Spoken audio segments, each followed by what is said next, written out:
Jangan lupa tahu. Assalamualaikum murid-murid, apa khabar? Untuk subjek Sains Sosial dan Alam Sekitar, KSSR Peningkatan Khas tahun 6, hari ini kamu akan belajar mengenai bahan larut dan tidak larut. Apa itu bahan larut dan tidak larut? Jom kita belajar. Apa itu bahan boleh larut? Bahan larut adalah bahan yang boleh hilang jika dikacau ataupun diaduk dengan air. Maknanya kalau kamu ambil bahan tu, kamu masukkan dalam air dan kemudian kamu aduk, sekiranya hilang, maka itu adalah bahan larut. Tengok gambar ni, gula dimasukkan di dalam air, kemudian diaduk. Selepas diaduk ataupun dikacau, gula yang kamu masukkan dalam bekas tadi hilang. Maknanya gula itu telah larut di dalam air. Baik murid-murid, apakah contoh bahan larut?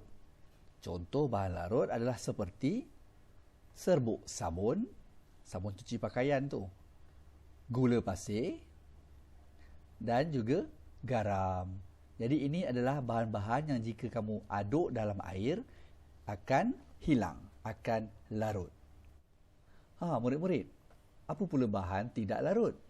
Bahan tidak larut adalah bahan yang tidak boleh larut ataupun tidak boleh hilang setelah kamu aduk di dalam air. Maknanya bila kamu telah kacau di dalam air, bahan-bahan tersebut tidak hilang. Tengok gambar ni. Kacang hijau dimasukkan di dalam bekas yang berisi air. Kemudian selepas diaduk, kacang hijau masih ada di dalam air. Ini bermakna kacang hijau tidak larut walaupun selepas diaduk di dalam air. Baiklah murid-murid, apa contoh bahan tidak larut? Rumput. Rumput adalah bahan tidak larut. Kayu. Dan yang ketiga, batu. Jadi ini adalah contoh bahan-bahan yang tidak larut. Baiklah murid-murid, sebentar tadi kamu telah pelajari bahan larut dan bahan tidak larut. Bahan larut adalah bahan yang boleh hilang setelah diaduk di dalam air. Apakah contoh bahan larut? Ya, tadi kita telah pelajari contoh bahan larut adalah seperti serbuk sabun, gula dan garam. Bahan tidak larut pula adalah bahan yang tidak boleh hilang walaupun setelah diaduk di dalam air.